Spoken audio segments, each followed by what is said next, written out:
सभी को नमस्कार। पिंकी हिंदी पाठशाला में आप सबका स्वागत है। आज का जो हमारा टॉपिक है वो रहेगा हमारा कृष्ण काव्य धारा। कृष्ण काव्य धारा पर है और इसमें जो प्रश्न है वो कैसे बन सकता है। कृष्ण काव्य धारा, कृष्ण काव्य धारा का परिचय देते हुए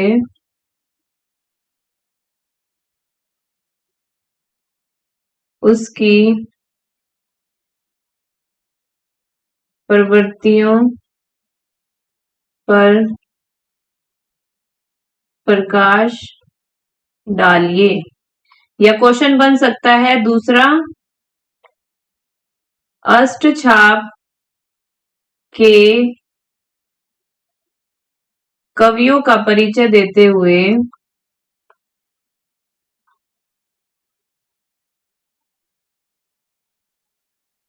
कृष्ण काव्य धारा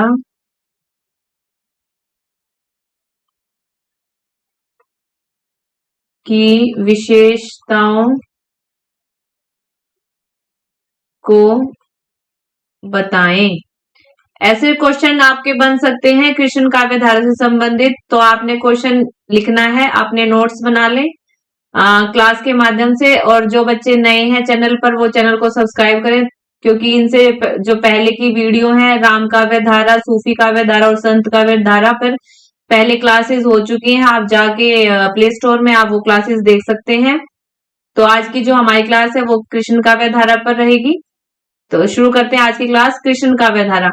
भक्तिकालीन हिंदी साहित्य की कृष्ण काव्य धारा में अष्टछाप के कवियों का विशेष योगदान है। मूलतः स्वामी वल्लभाचार्य ने पुष्टि मार्ग की स्थापना की। उनके निधन के पश्चात गोसाई विठल नाथ ने अष्टछाप की स्थापना की। Very important. सबसे पहले किसने की थी स्थापना? पुष्टि मार्ग की वल्लभाचार्य ने। और उसके बाद क्या है, उनकी जब निधन हो गया वल्लभाचार्य का, तो उसके बाद गोसाई विठल नाथ ने क्या है अष्टछाप की स्थापना की। काफी बार एग्जाम में बच्चे कंफ्यूज हो जाते हैं कि अष्टछाप की स्थापना किसने की, वल्लभाचार्य या विठल नाथ। तो विठल नाथ ने अष्टछाप की स्थापना की थी और पुष्टि मार्ग की स्थापना की थी वल्लभाचार्य ने। उन्होंने अपने पिता के 4 शिष्य कुंभनदास, सूरदास, परमानंदास तथा कृष्णदास और अपने 4 शिष्य गोविंद स्वामी, नंद स्वामी, छीत स्वामी, चतुर्भुज दास को मिलाकर इन 8 कवियों पर कृष्ण के सच्चे कवि होने की छाप लगा दी। इसकी एक ट्रिक बनाई थी मैंने, कैसे बनाई थी वो मैं आगे आपको समझाऊंगी अष्टछाप के कवियों की। तो वीडियो के अंत तक बने रहें। ट्रिक से आप बहुत जल्दी इनके नाम याद कर सकते हैं अष्टछाप के कवियों के, और किसके क्या कौन से शिष्य थे वो आसानी से आपको ट्रिक के माध्यम से याद हो जाएंगे। इन 8 कवियों को श्री कृष्ण का क्या है अष्ट सखा भी कहा जाता है। गोसाई विठल नाथ ने आदेशानुसार ये 8 कवि गोवर्धन पर्वत पर स्थित श्रीनाथ के मंदिर में ऋतुओं के अनुसार राग रागनियां गाते थे और भगवान कृष्ण की वंदना करते थे। इस प्रकार अष्टछाप की जो स्थापना है वो कब हुई? 1565 ईस्वी में। Very important. अष्टछाप की स्थापना किसने की? विठलनाथ ने। कब की? 1565 ईस्वी में। जो आपके वन लाइनर हैं वो भी इसमें कवर होते जाएंगे। जो बच्चे यूजीसी नेट की प्रिपरेशन कर रहे हैं उनके लिए भी ये क्लास रामबाण रहेगी। तो परंपरा की बात करते हैं। कृष्ण काव्य परंपरा। कृष्ण काव्य परंपरा के प्रतिनिधि कवि निम्नलिखित है। सबसे पहले है हमारे कुंभनदास। ये स्वामी वल्लभाचार्य के परम शिष्य थे। वल्लभाचार्य के परम शिष्य कुंभनदास थे।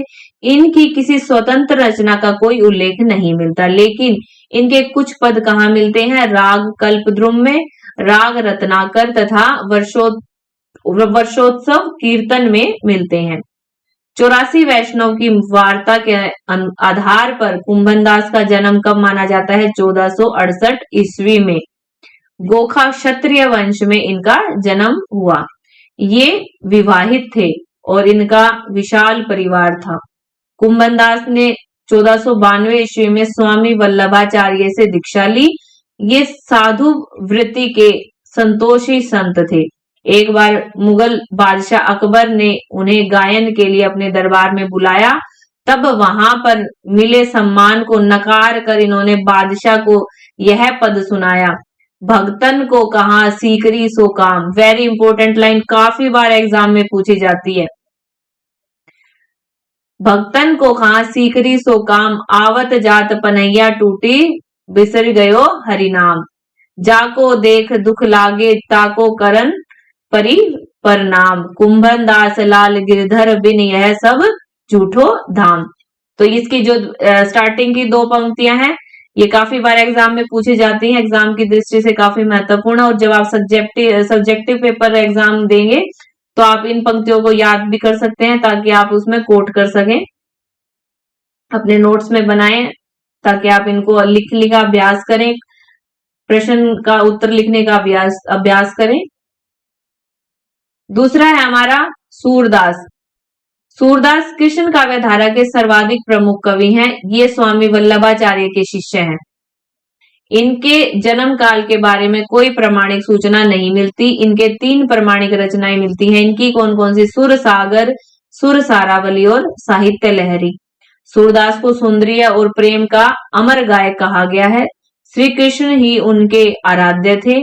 उन्होंने अपनी काव्य रचनाओं में अपने आराध्य श्री कृष्ण की भक्ति के लिए क्या है, दैन्य, संख्य, वात्सल्य तथा माधुर्य भाव से संबंधित पद लिखे हैं। सच्चे अर्थों में तो वात्सल्य रस के कवि कौन कहे जाते हैं? सूरदास जी। उनका बाल वर्णन अद्वितीय बन पड़ा है। सूरदास की भाषा साहित्यिक ब्रज भाषा है, जिसमें संस्कृत के तत्सम शब्दों का क्या है, सुंदर मिश्रण मिलता है। फिर है अगले हमारे परमानंद दास। परमानंद दास स्वामी वल्लभाचार्य के शिष्य थे। इनका जन्म कन्नौज के एक निर्धन कान्याकुब्ज ब्राह्मण परिवार में हुआ। विद्वानों ने इनका जन्म काल क्या है, कितना माना है? 1493 ईस्वी में माना है।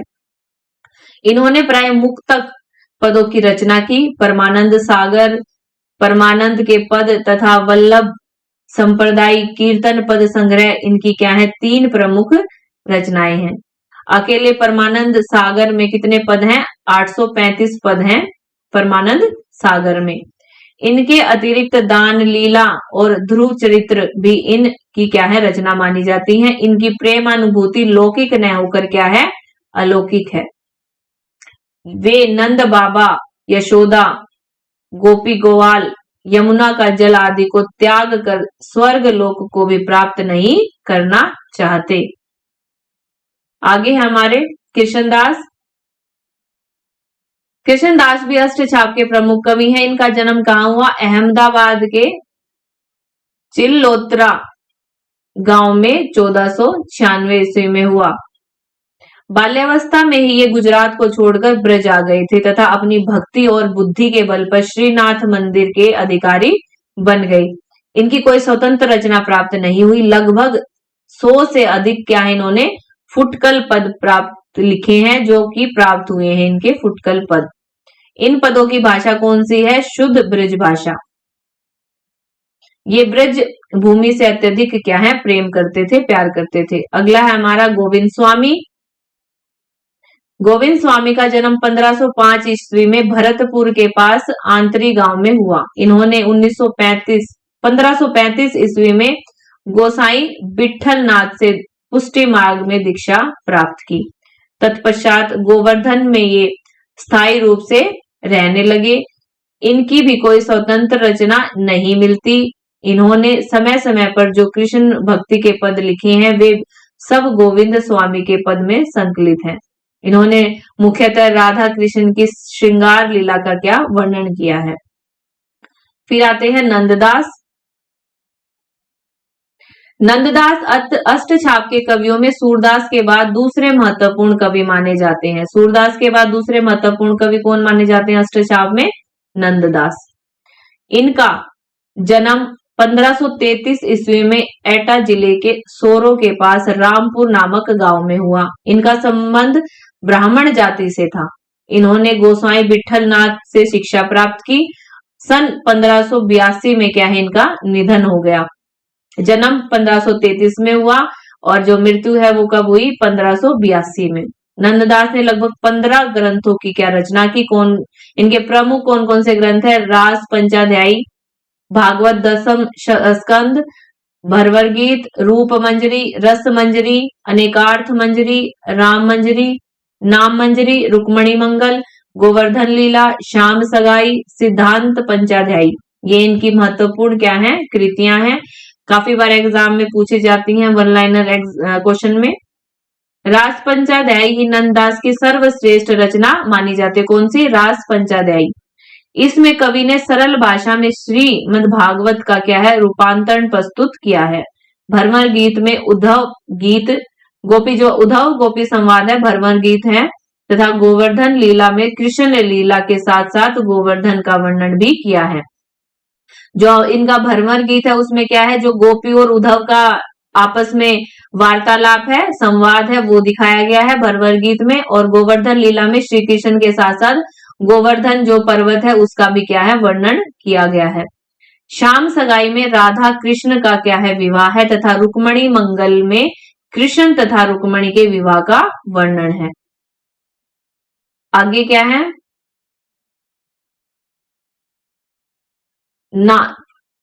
नाम मंजरी है, ये नाम मंजरी। नाम मंजरी में नायिका भेद है तथा रूप मंजरी में अकबर की दासी पत्नी का वर्णन किया गया है। लेकिन इनकी कृति का आधार स्तंभ क्या माना जाता है, रास पंचाध्यायी तथा भंवर गीत। रास पंचाध्यायी में कुल 5 अध्याय हैं, जिनमें कृष्ण की रासलीला, नखशिख वर्णन, गोपी विलाप, उपालभ और प्रकृति का आकर्षण वर्णन किया गया है। नंददास के काव्य का कला पक्ष भी अत्यधिक प्रौढ़ और समृद्ध है। उनका शब्द चयन पूर्णतः उचित एवं सार्थक है। इनके बारे में कहा भी गया है कि और कवि गढ़िया नंददास जड़िया। वेरी इंपॉर्टेंट पंक्ति। आगे है हमारा छीत स्वामी। छीत स्वामी का जन्म 1515 ईस्वी में मथुरा के चतुर्वेदी ब्राह्मण परिवार में हुआ। इनके परिवार में जजमानी चलती थी। बीरबल के यही पुरोहित थे। इन्होंने विठल नाथ से पुष्टि मार्ग में दीक्षा ली। गोवर्धन के पास एक तमाल वृक्ष की छाया में रहने का निश्चय किया। काव्य एवं संगीत में रुचि होने के कारण वे अपना सारा समय गीत संगीत में व्यतीत करते थे। उनका कोई स्वतंत्र ग्रंथ नहीं मिलता। छीत स्वामी की क्या है, पदावली में उनके लगभग 200 पद संकलित हैं। इनका काव्य साधारण कोटि का है लेकिन भक्ति भाव से परिपूर्ण है। 1585 में इनका क्या है, देहांत हुआ। हमारे आखिरी हैं 8वें, जो अष्टछाप के 8वें हमारे कवि हैं वो है चतुर्भुज दास।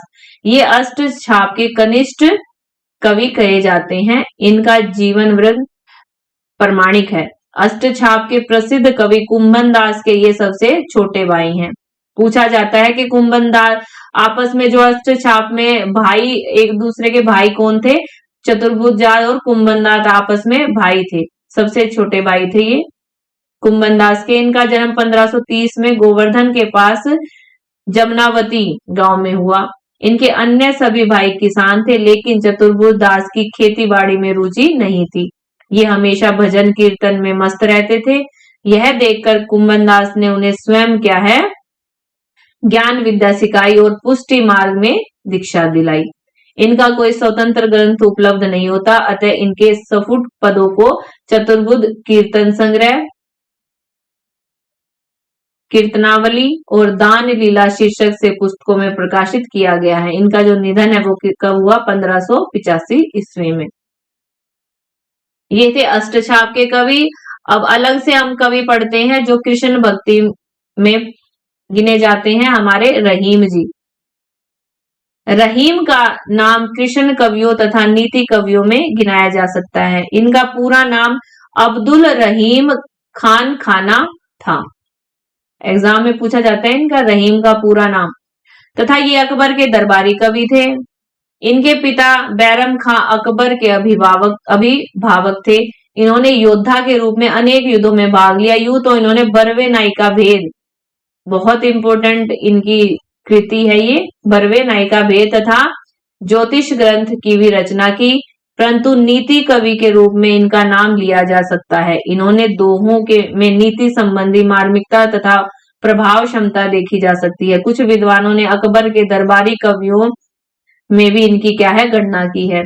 रहीम के पदों में कृष्ण भक्ति की भावना देखी जा सकती है, जैसे कमल दल नैनन की उन्मानी, बिसरती नाही सखी मोमनते मंद मुस्कानी। तो ये इनकी कुछ पंक्तियां हैं कृष्ण भक्ति को लेकर। अगले है हमारे रसखान। रसखान एक अन्य मुसलमान कवि हैं जो श्री कृष्ण के परम भगत हैं। इनका असली नाम क्या है? सैयद इब्राहिम।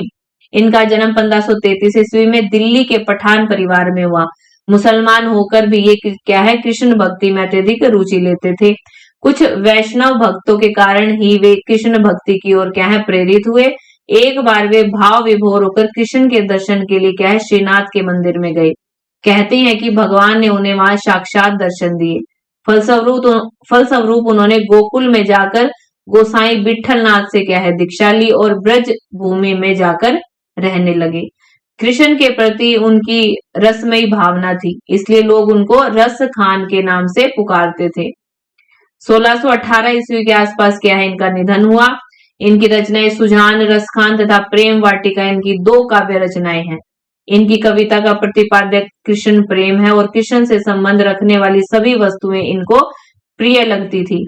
कवि ने श्री कृष्ण के रूप, सौंदर्य, वेशभूषा, मोर मुकुट, पीताम्बर, वनमाला आदि का मनोहारी वर्णन किया है। इनके काव्य में भी देखा जा सकता है, मानुष हो तो वही रसखान, बसों संग गोकुल गांव के ग्वारन, जो पशु हो तो कहाँ बसु, मेरो चरो नित नंद को धेनु मजारन। Very important.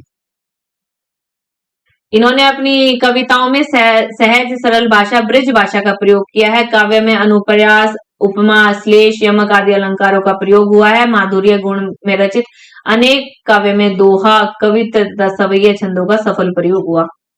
फिर है हमारे मीराबाई। मीराबाई कृष्ण की सच्ची भक्तिन है। मीराबाई का जन्म राजस्थान के मेड़वा के पास चोकड़ी नामक गांव में 1498 ईस्वी में हुआ। राजा जोधारतन सिंह क्या है इनके पिता थे।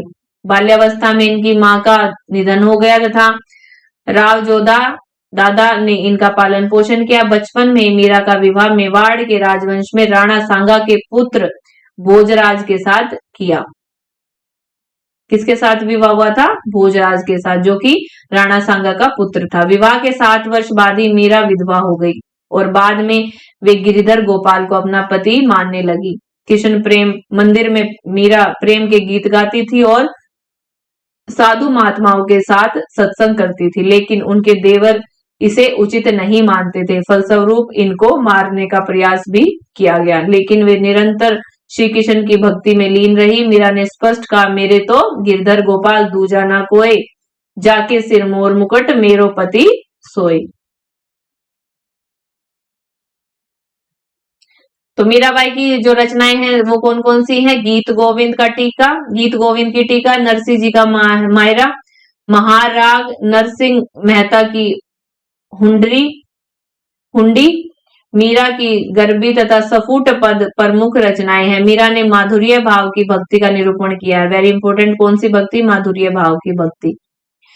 इनके काव्य में भावुकता, माधुर्यता तथा विरह वेदना सर्वत्र देखी जा सकती है। इनकी भाषा कौन सी है? ब्रज भाषा, लेकिन उसमें राजस्थानी, गुजराती, पूर्वी हिंदी तथा पंजाबी के शब्दों का मिश्रण है। विभिन्न राग रागनियों में रचे मीरा के पदों में संगीतात्मकता का पुट है। आज भी मीरा के पद गाए और सुने जाते हैं। अब बात करते हैं विशेषताओं की। कृष्ण काव्य की प्रवृत्तियां, विशेषताएं कौन कौन सी है? सबसे पहले है कृष्ण का स्वरूप। कृष्ण भक्त कवियों का मत है कि कृष्ण ब्रह्मा के अवतार हैं। मूलतः वे निराकार और अजन्मे हैं, लेकिन भक्तों के कल्याणार्थ के निराकार से साकार बने हैं वे। कहीं कहीं राधा कृष्ण को प्रकृति और पुरुष से भी जोड़ा गया है। श्रीमद् भागवत पुराण कृष्ण भक्ति का मूलाधार है, इसलिए ये कवि मूल स्थलों पर कृष्ण का वर्णन मानव रूप में करते हैं और कुछ स्थलों पर अवतारी रूप में। मानव रूप में श्री कृष्ण नंद यशोदा के पुत्र, ग्वाल बालों के सखा तथा गोपियों के प्रेमी हैं। अष्टछाप के अधिकांश कवियों ने कृष्ण के इसी रूप को आधार बनाकर उनकी लीलाओं का वर्णन किया है, लेकिन बीच बीच में ये कवि कृष्ण के अवतारी रूप का वर्णन भी करते हैं। कृष्ण का यह स्वरूप पुष्टि मार्गीय मान्यताओं के अनुसार निर्धारित किया गया है। जब कृष्ण जी थे अपने पैरों का अंगूठा मुंह में लेकर चूसते तो यह देखकर शिव, ब्रह्मा, शेषनाग आदि भी भयभीत हो जाते थे। उन्हें लगता था कि प्रलय निकट है। आगे है हमारा कृष्ण की लीलाओं का वर्णन। लगभग सभी कृष्ण कवियों ने कृष्ण की लीलाओं का सुंदर वर्णन किया है। ब्रजमंडल कृष्ण की लीला भूमि मानी जाती है। वहीं पर उन्होंने विभिन्न प्रकार की लीलाएं और क्रीड़ाएं की। कविवर सूरदास ने कृष्ण की बाल लीला का जो वर्णन किया है वह अत्यधिक मनोहर बन पड़ता है। कवि ने कृष्ण के रूप, सौंदर्य और उनकी शारीरिक चेष्टाओं तथा मनोदिशाओं के हृदयग्राही चित्र प्रस्तुत किए। कृष्ण लीलाओं का जितना सरस, मनोरम और विविधता युक्त वर्णन सूर ने किया है, कोई अन्य कवि नहीं कर सकता। शिशु कृष्ण की लीलाओं पर यशोदा, नंद, गोपी आदि सब मुग्ध हैं। आप उदाहरण देख सकते हैं। शोभित कर नवनीत लिए, घुटुरुन चलत, रेणु तनु मंडित, मुख दधि लेप किए।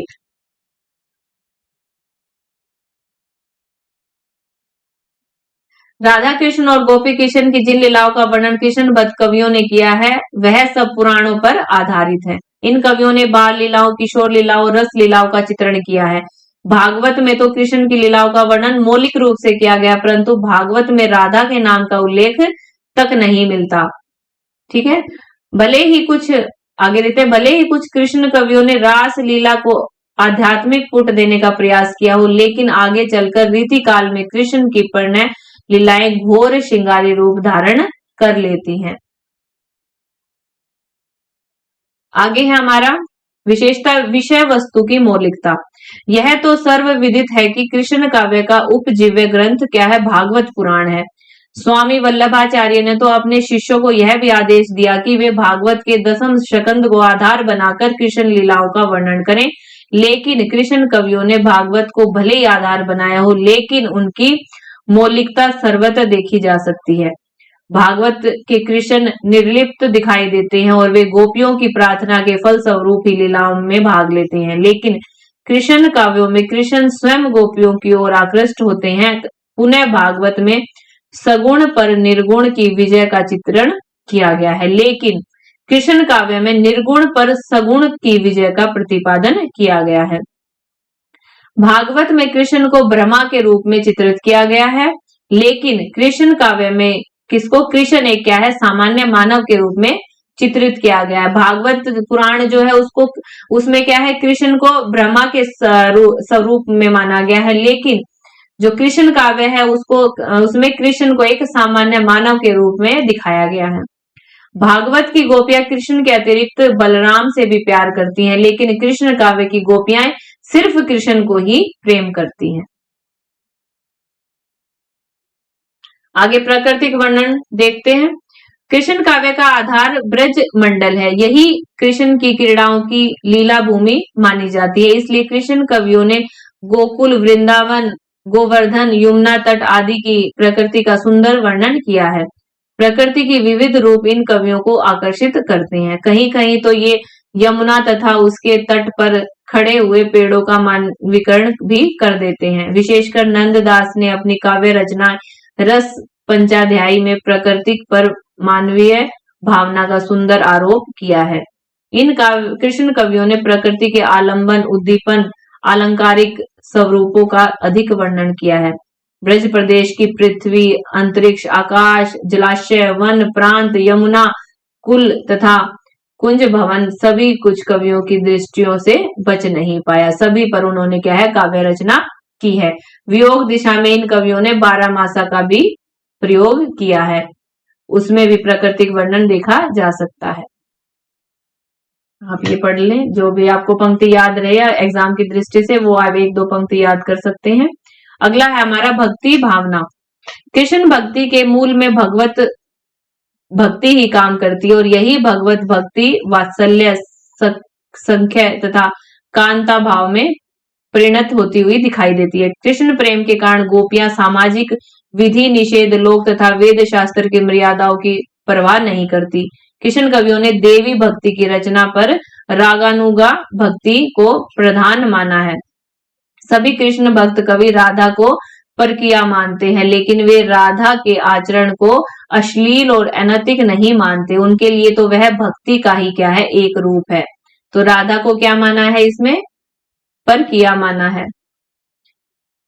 लौकिक रूप में राधा कृष्ण भले ही प्रेम लीलाएं करते हैं, लेकिन परालौकिक रूप में वे दोनों शक्ति और ब्रह्मा के ही रूप माने जाते हैं। कृष्ण भक्ति काव्य में भक्ति, श्रद्धा और प्रेम का मिला जुला रूप देखा जा सकता है।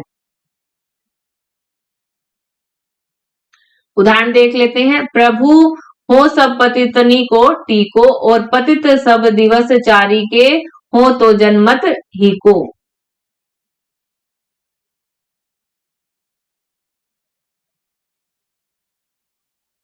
आगे है, राधा और कृष्ण तथा कृष्ण और गोपियों के प्रेम में माधुर्य भाव की भक्ति भावना देखी जा सकती है। यह भक्ति भावना श्रृंगार के संयोग और वियोग दोनों पक्षों के माध्यम से अभिव्यक्त की गई है।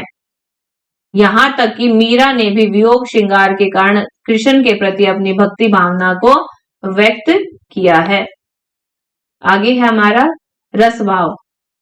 कृष्ण काव्य में एक ही रस है जिसे हम भक्ति रस या ब्रज रस कह सकते हैं। वैसे कृष्ण कवियों में वात्सल्य, श्रृंगार तथा शांत रसों का भी प्रयोग किया है। कृष्ण की बाल लीलाओं में वात्सल्य रस देखा जा सकता है तथा कृष्ण राधा गोपी लीलाओं में श्रृंगार रस। भ्रमर गीत में श्रृंगार के वियोग रस को देखा जा सकता है। जब गोपियां मथुरा चले जाते हैं कृष्ण, तो क्या है, वो उनके वियोग में व्याकुल हैं गोपियां। तो भंवर गीत में यही दिया गया है, श्रृंगार का वियोग रूप। असुर संहार में वीर रस तथा यशोदा को विराट रूप दिखाने में अद्भुत रस की योजना हुई है। लेकिन हमें यह भी याद रखना होगा कि सुर, मीरा, नंद, परमानंदास, मीरा, रस खान आदि ने विनय के पदों में भक्ति रस को प्रमुखता प्रदान की है। लेकिन फिर भी कवि सूरदास ने वियोग श्रृंगार और संयोग श्रृंगार के भी सुंदर चित्र अंकित किए हैं। आगे है हमारा रीति तत्वों का समावेश। कृष्ण काव्य धारा के कुछ कवियों की रचनाओं में रीति तत्वों का समावेश देखा जा सकता है। इस संदर्भ में सूरदास और नंददास कवियों का उल्लेख करना आवश्यक है। इन दोनों कवियों ने रचनाओं में नायक नायिका भेद तथा विरह की विभिन्न दशाओं का विशेष वर्णन देखा जा सकता है। सुर की साहित्य लहरी में कृष्ण और राधा की लीलाओं का वर्णन है। रीति तत्वों का समावेश किस प्रकार हुआ है, लेकिन इसके माध्यम से नायिका भेद तथा अलंकारों पर प्रकाश डाला गया है। आप ये पद देख सकते हैं जिसमें नायिका का वर्णन करता हुआ रूपातिशोक्ति अलंकार की योजना की गई है। ग्रहिते चली गोप कुमारी, खिरक ठाड़ो देख अद्भुत एक अनुपम नार। कमल ऊपर सरल कंदली, कदली पर मृगराज। सिंह ऊपर सर्प दोही, सर्प पर शशि साज। मद शशि के मीर खेलत, रूप कांति सुजक्त। सुर लकीर भई मुदित, सुंदरी करत आछी उक्त। इसी प्रकार नंददास की रूप मंजरी, रस मंजरी और विरह मंजरी काव्य शास्त्रीय रचनाएं प्रतीत होती हैं। विशेषकर रस मंजरी में कवि ने स्वकिया, परकिया आदि नायिकाओं के दो भेद वर्णित किए हैं। ये आप देख सकते हैं। आगे हमारा कला पक्ष। कला पक्ष, भाषा शैली, छंद और अलंकार कैसे प्रयोग हुए हैं कृष्ण काव्य में। प्राय सभी कृष्ण कवियों ने साहित्यिक ब्रज भाषा को ही काव्य भाषा के रूप में अपनाया है। जो कृष्ण काव्य है, कृष्ण काव्य में क्या है, हमारा ब्रज भाषा को ज्यादा रखा गया है। और जो हमारा राम काव्य था, राम काव्य में जो हमारा था वो क्या थी, हमारी अवधी, ठीक है, अवधी भाषा। इसमें है ब्रज भाषा और राम काव्य में क्या है, हमारी अवधी भाषा। इसका प्रमुख कारण यह है कि इन कवियों को कृष्ण की जन्म भूमि और विचरण भूमि ब्रज क्षेत्र की भाषा को ही अपनाया था। कुछ विद्वानों का विचार है कि सूरदास से पहले ही ब्रज भाषा में गीतों और पदों की रचना होती होगी। अतः सूरदास ब्रज के परिनिष्ठित और परिमार्जित ब्रज भाषा का प्रयोग करने में सफल रहे। कृष्ण कवियों ने कृष्ण लीला भूमि ब्रज मंडल की भाषा को अपनाते हुए वहां की लोकोक्तियां और मुहावरों का भी सफल प्रयोग किया है। विशेषकर सूरदास ने ब्रज भाषा को अत्यधिक सजाया और संवारा है। इन कवियों ने शब्द शक्ति, अलंकार, काव्य गुण आदि सभी उपकरणों का प्रयोग किया है। इनकी रचनाओं में शब्दालंकार तथा अर्थालंकारों का प्रचुर मात्रा में प्रयोग हुआ है। अलंकारों में कौन कौन से हैं? शब्दा में अनुप्रास, यमक, श्लेष, वक्रोक्ति और अर्थालंकार में उपमा, रूपक, उत्प्रेक्षा, दृष्टांत, सांग, रूपक आदि। तो ये अलंकारों के आप एक दो उदाहरण दे सकते हैं, जैसे कि अनुप्रास का कोटि कला काची दिखाई, जल थल सुधी नहीं काल, ऐसे आप दे सकते हैं उदाहरण। कृष्ण काव्य परंपरा में अत्यधिक कवियों ने गीति काव्य परंपरा को अपनाया। उन्होंने कवित, सवैया, छप्पे, गीतिका, चौपाई, सार, सरसी, रोला आदि छंदों का क्या है? मिश्रित प्रयोग किया। कृष्ण भक्त कवियों ने गीति शैली को अपनाया है। इनका प्रमुख कारण यह है कि इनकी रचनाओं में गीतात्मकता, संगीतात्मकता, रागात्मकता आदि प्रवृत्तियां देखी जा सकती हैं। लगभग सभी कृष्ण कवि क्या हैं? संगीतकार थे। इनको विभिन्न राग रागनियों का समुचित ज्ञान था, इसलिए इन कवियों ने ऋतुओं के अनुसार अपने पदों में राग रागनियों का प्रयोग किया है। अतः गीति शैली ही इनकी क्या है? प्रमुख शैली रही है। इसके अतिरिक्त इन कवियों ने वर्णात्मक, संवादात्मक, भावात्मक, संबोधनात्मक, विवेचनात्मक शैलियों का भी सफल प्रयोग किया है। उदाहरण के रूप में देख सकते हैं संवादात्मक और वर्णात्मक। जशोदा हरि पालने झुलावे, हलरावे दुलराई महलावे, जोई सोई कछु गावे, मेरे लाल को आऊ निंद्रिया, काहे न आनी सुआवे। यशोदा जी के ये गाया गया है। ये थे हमारी कृष्ण काव्य से संबंधित महत्वपूर्ण प्रश्न जो परीक्षा में बन सकते हैं, एग्जाम की दृष्टि से काफी महत्वपूर्ण है। और जो भी बच्चे यूजीसी नेट की तैयारी कर रहे हैं, एचपीएससी की या यूपीपीएससी की, तो उनके लिए ये क्लास काफी महत्वपूर्ण होगी, क्योंकि इसमें कृष्ण काव्य से संबंधित हमने सभी बिंदुओं को उठाया है। और अब बात करते हैं ट्रिक की। मैंने अष्टछाप की ट्रिक बनाई थी खुद से, आप अपनी खुद भी बना सकते हैं। अगर आपको ये अच्छी लगे तो आप इससे याद कर सकते हैं। इसमें जो पहली 4 कवि मैंने याद किए हैं, फिर 4 हैं, जैसे कि सकपक, दूसरा है गोचछिन, ठीक है, सकपक, गोचछिन, ठीक है। इसमें कौन कौन से होंगे? हमारे सूरदास, सकपक, सूरदास, कुंभनदास, परमानंद दास और हमारे कृष्णदास। ये हमारे इसके 4 हैं। और इसके हम देख लेते हैं। गोविंद स्वामी, ठीक है, चतुर्भुज दास,